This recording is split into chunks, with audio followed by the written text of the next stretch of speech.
Que la paz de Dios sea con cada uno de ustedes que siempre están ahí tan atentos a querer escuchar lo que es parte de la palabra de Dios, la palabra del reino. Esa palabra que vino con propósito, que es indiscutible que ese propósito está cada día manifestándose en la vida de cada creyente. Porque creemos a las Escrituras, porque creemos al Antiguo Testamento, al Nuevo Testamento, pero que a la vez el Espíritu Santo nos está ayudando a llegar al conocimiento de la verdad. Solo cuando llegamos al conocimiento de la verdad es cuando se manifiesta la libertad. Somos libres. Como lo dijera el apóstol Pablo al escribir a los romanos, escribe de esta manera diciendo: y libertados del pecado, y hechos siervos de Dios, tenéis como fruto la santificación y como fin la vida eterna. Pero habla de ser libre, habla de ser libertado del pecado.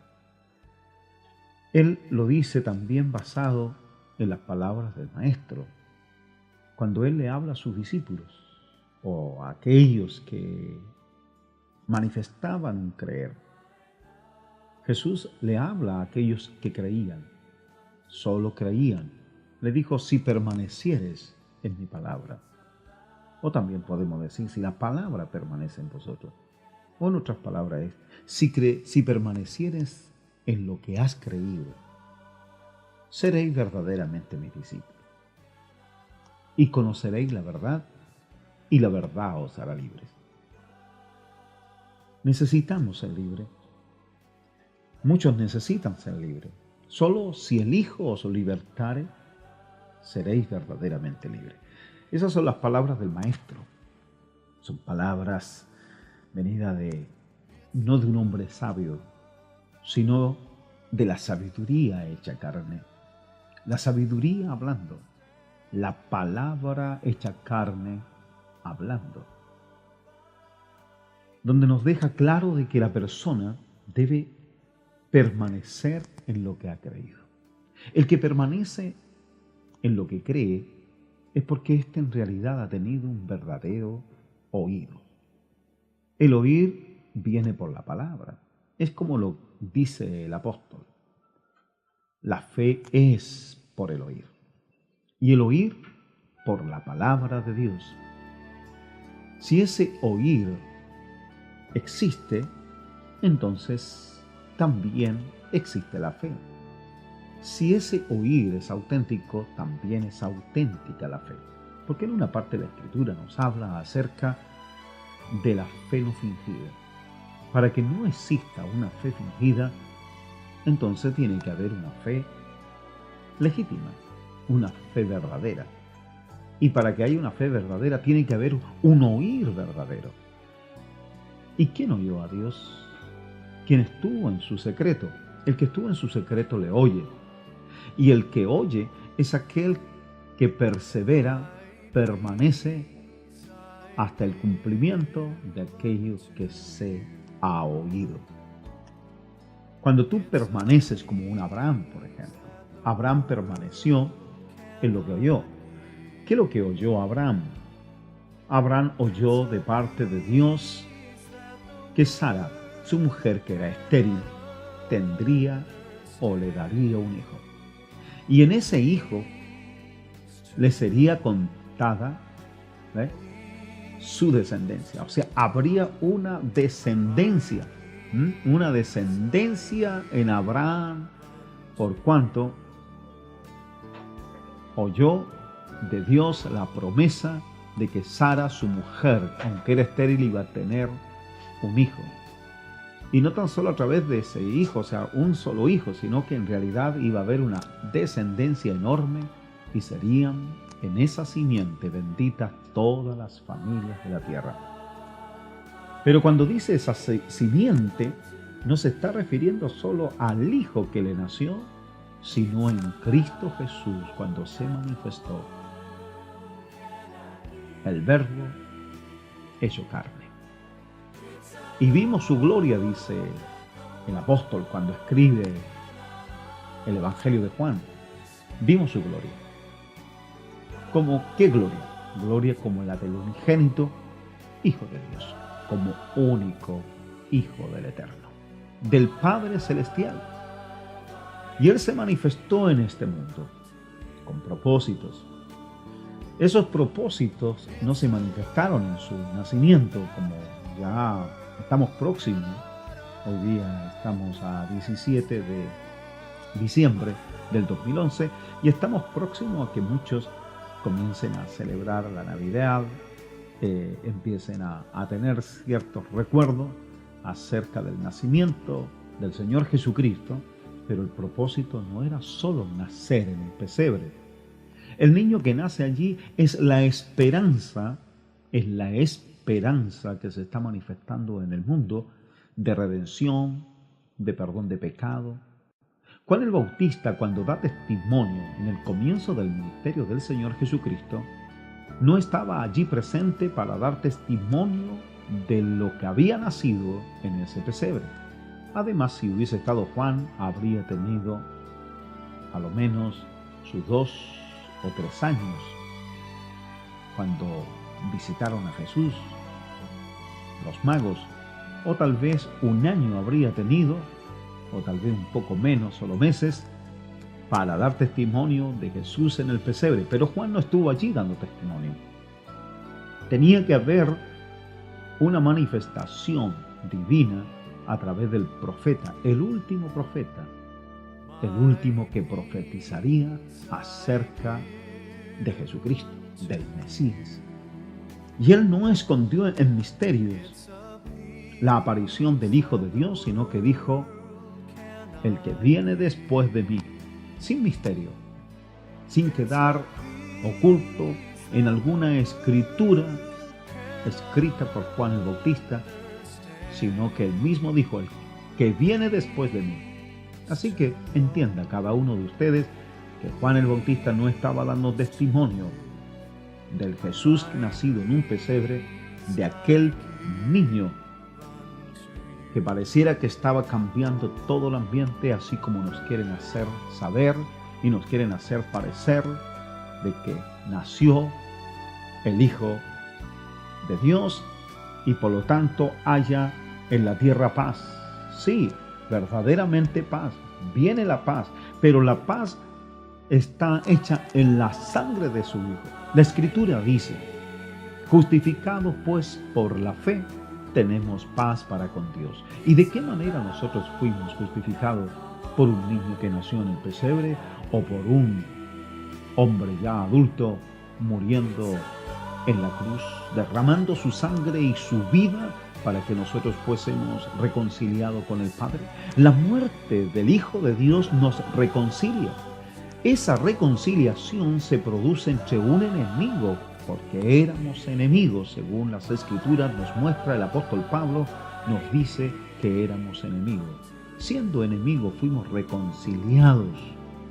Si fuimos reconciliados, ¿cuánto más seremos salvos por su vida? La muerte de Cristo nos reconcilia, la resurrección de Cristo nos produce salvación. Salvación segura, por eso dice: esta es la palabra de fe que predicamos, que si confesares que Jesús es el niño en el pesebre, no, que Jesús es el Señor, y creyeres en tu corazón que Dios le levantó de entre los muertos, el niño no murió ni resucitó, más bien murió el hombre, el Hijo del Hombre. Él murió a los 33 años y resucitó. La Escritura también nos dice: para esto Cristo murió y resucitó, para ser Señor de los vivos como de los muertos. El que está en el pesebre, a muchos le conviene el pesebre, a los negociantes. Hay muchos que están metidos en el negocio y que ahora se incrementa, ¿cierto?, el arancel o la entrada económica para muchos que trabajan en el comercio, porque este es el mes para ellos, el mes por el cual están muy contentos, porque el niño nacido en un pesebre, la fiesta de Navidad, le permite una incrementación, ¿cierto?, en su entrada económica, venden el doble, venden el triple en sus negocios y por lo tanto están todos felices. Pero en realidad no predicamos a Jesucristo en el pesebre, sino que Pablo dice a los Gálatas, hemos mostrado, revelado, de alguna manera allí, anunciado, te hemos mostrado a Cristo crucificado. Eso es lo que nosotros predicamos, a Jesucristo crucificado. El niño no pasó por toda esa prueba o esa dificultad por la cual pasó el hijo hombre adulto, el cual, llevado al desierto por el Espíritu, fue tentado por el diablo. Y allí vino la tentación. Pero la Escritura me dice a mí que Jesucristo, que ayunó, que fue llevado al desierto, Él estuvo 40 días y 40 noches y entonces sintió hambre. Cuando siente hambre, se manifiesta una naturaleza humana y una necesidad, y cuando viene una necesidad, un apego a las cosas naturales, el cuerpo en el que mora, en el que vive, se manifiesta tal necesidad que entonces entra el tentador y le dice, si eres hijo de Dios, si tú eres hijo de Dios. El diablo no estaba tentando a un niño en el pesebre. El diablo estaba tentando al niño hombre desligado de padre, de madre, apartado de José y de María, ¿ve? Y siendo ya alguien que ahora está plenamente sometido a la voluntad de aquel que lo envió, no le envió su madre, no le envió su padre natural, José, sino más bien nuestro Padre Celestial. Y Jesucristo, teniendo esa naturaleza humana, y en esa naturaleza humana se manifiesta el hambre, entonces aparece el tentador. Pero ¿por qué no apareció el primer día? Fueron 40 días, fueron 40 noches. 40 días y 40 noches que estuvo Jesús en el desierto en ayuno. Pero no fue tentado el primer día, no fue tentado el segundo día, ni el tercero, ni el cuarto, porque nunca Jesucristo dio lugar a que fuera tentado por el diablo durante esos 40 días, sino al final, cuando manifiesta tener hambre. Pero el primer día, segundo, nos dice, y todos los días, en que Él no estuvo ligado a una naturaleza, sino que en ese momento estuvo tan apartado y estuvo en una convivencia y un compañerismo con el Padre, en una unidad en el Espíritu, de tal manera que en ningún momento dio ocasión para ser tentado, porque no se ligó a cosas naturales, porque no puso sus ojos en las cosas de aquí abajo, sino que en las cosas de arriba, poniendo su mirada en aquel que le había enviado, teniendo su comunión con su Padre, su relación tan espiritual, que no dio en ningún momento lugar. No dio lugar a emociones, no dio lugar a hambre, no dio lugar a frío, no dio lugar, en ningún momento sintió nada de estas cosas, de echar de menos a alguien, de tener un sueño en su corazón con respecto a su humanidad, sino más bien ligado plenamente con el Padre, como Él mismo lo dijo, teniendo el deseo, el anhelo, la fuerza, la pasión a los 12 años de meterse en los negocios de su padre. Y ahora que tenía 33 años y fue apartado por el Espíritu al desierto, se iba a dedicar a un sueño humano, se iba a dedicar a su propio sueño. No, él mismo entiende, conoce y lo declara diciendo que el Hijo va según está escrito de él. Así que por lo tanto no tuvo ninguna relación con cosas naturales, cosas que perecen, cosas que dejan de ser, sino metido plenamente en el trabajo por el cual había venido, como él lo dijo en cierta oportunidad. Mi padre aún trabaja, yo también trabajo.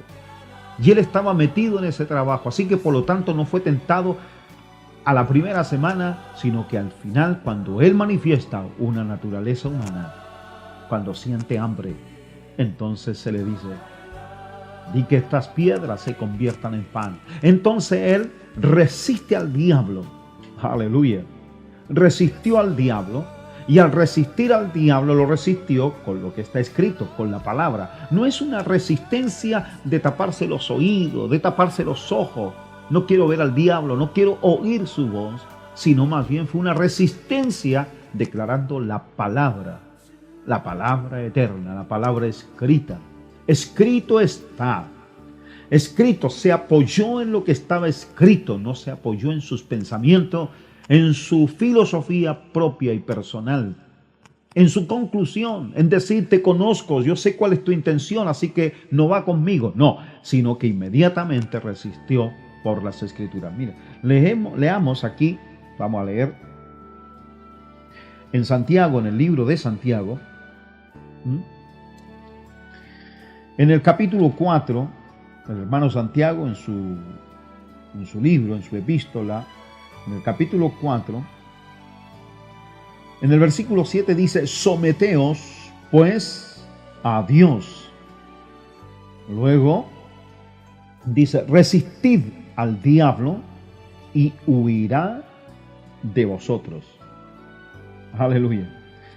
Vean ustedes, lo primero que hace Jesucristo en el desierto es un sometimiento a Dios. Y el sometimiento a Dios es sin resistencia.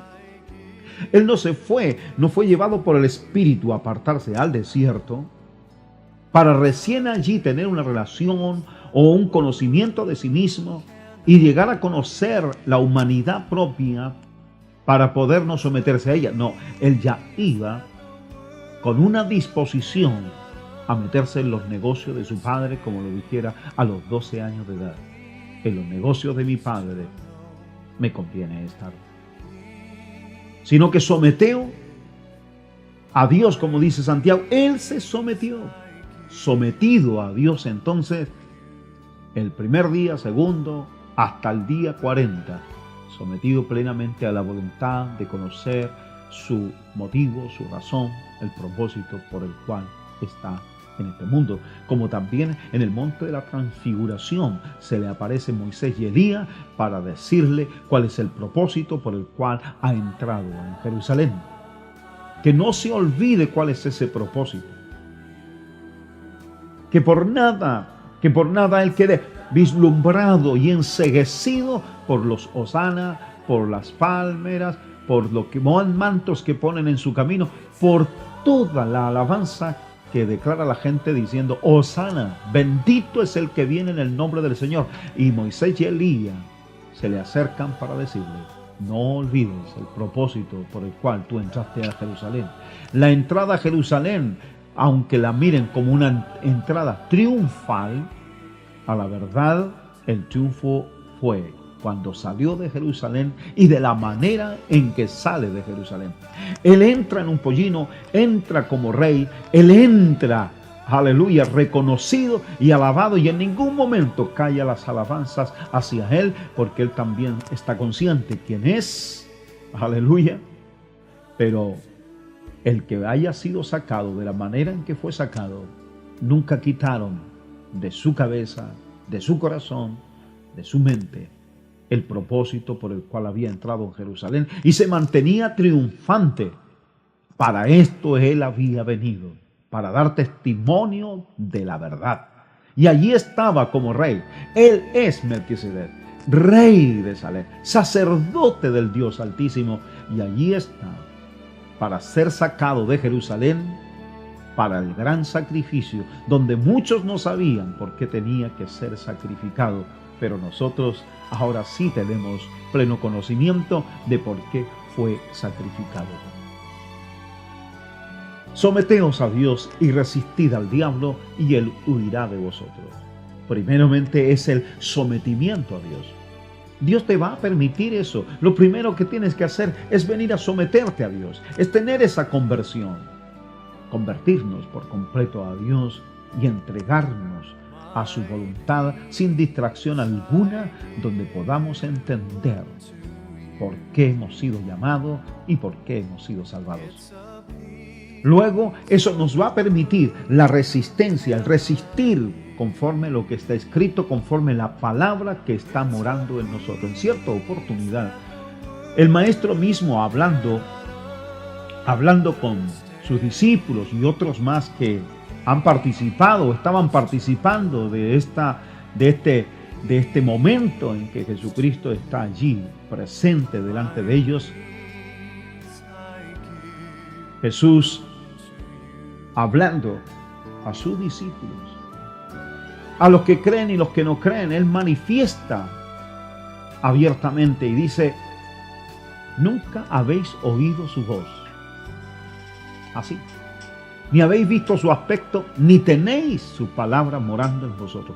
Por eso es necesario el que nos sometamos a Dios. Someterse a Dios es conocer su voluntad, es conocer su palabra y tener su palabra morando en nosotros. Una vez que te sometes a Dios, la palabra queda aquí, morando en tu vida y en tu corazón. Y cuando la palabra mora en ti, entonces estás en condiciones de resistir al diablo. Y cuando resistes al diablo, este huye de tu vida porque sabe que no puede hacer absolutamente nada más contigo, porque ya tus manos están limpias y tu corazón es puro. Mire lo que sigue diciendo en el versículo 8. Acercaos a Dios y Él se acercará a vosotros. Pecadores, limpiad las manos, y vosotros los de doble ánimo, purificad vuestros corazones. Qué importante. Dios nos ha estado hablando últimamente acerca de esto. ¿Quién subirá al monte santo de Dios? El limpio de manos y el puro de corazón. Pecadores, limpiad las manos, y vosotros los de doble ánimo, purificad vuestros corazones. El hombre que tiene la palabra morando en su vida no tiene un corazón de doble ánimo. El hombre de doble ánimo es inconstante en todos sus caminos. No va a perseverar. Y lo que se requiere, según la palabra que decíamos delante, es la permanencia, la perseverancia, permanecer en la palabra que se ha creído, para que seas discípulo y conoceréis la verdad, y la verdad os hará libre. O en otra parte dice: el que persevere hasta el fin, este será salvo. La perseverancia. Pero el hombre de doble ánimo no es perseverante.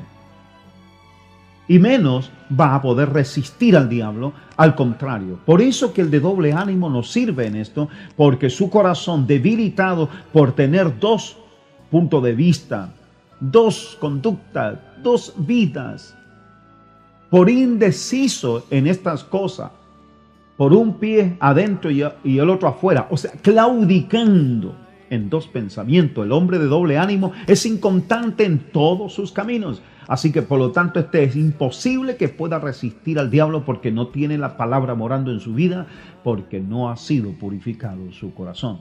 La palabra es la que purifica tu corazón, porque te ayuda a definirte por aquel que no tan solo la escribió, sino que la declaró.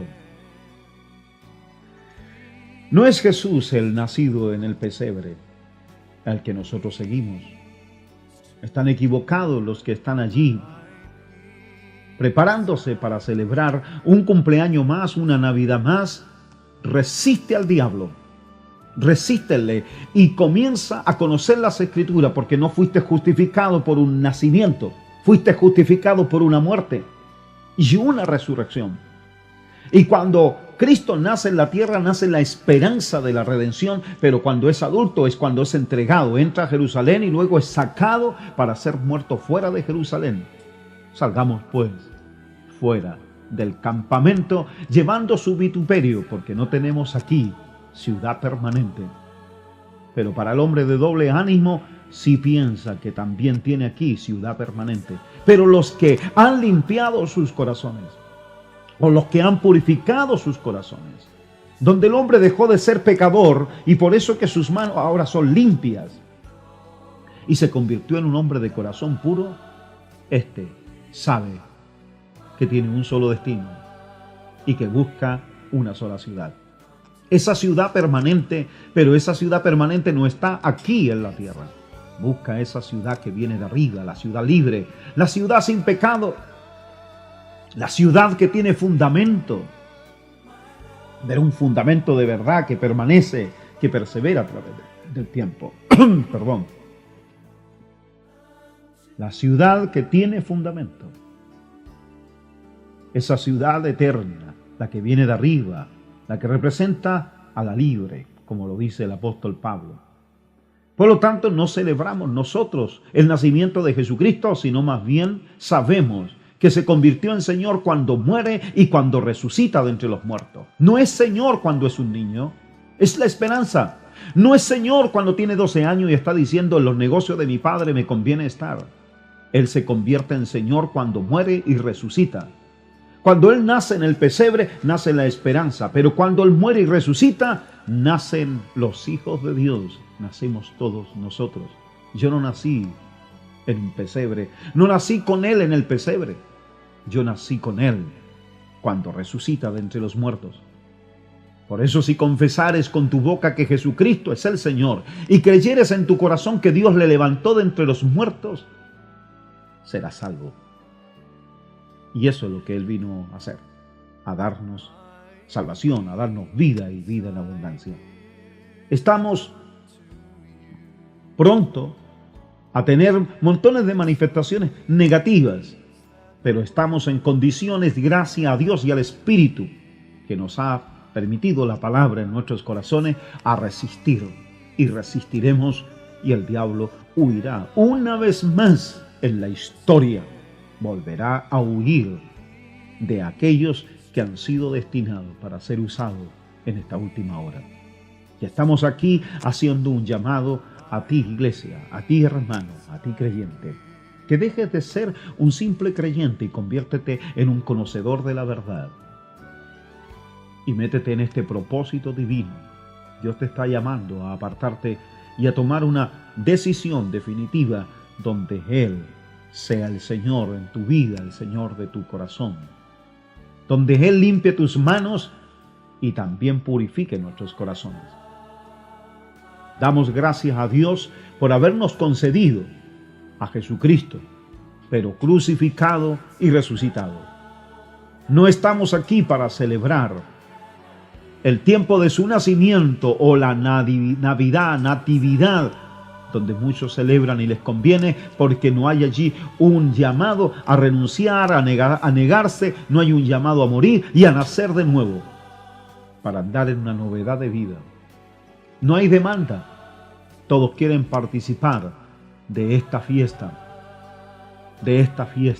que muchos apoyan y quieren que siga existiendo, sobre todo los comerciantes y los engañadores. Pero hasta el día de hoy, aún todavía con nosotros está la palabra, aún con nosotros está el Espíritu Santo. Y de seguro que vamos a ver días gloriosos.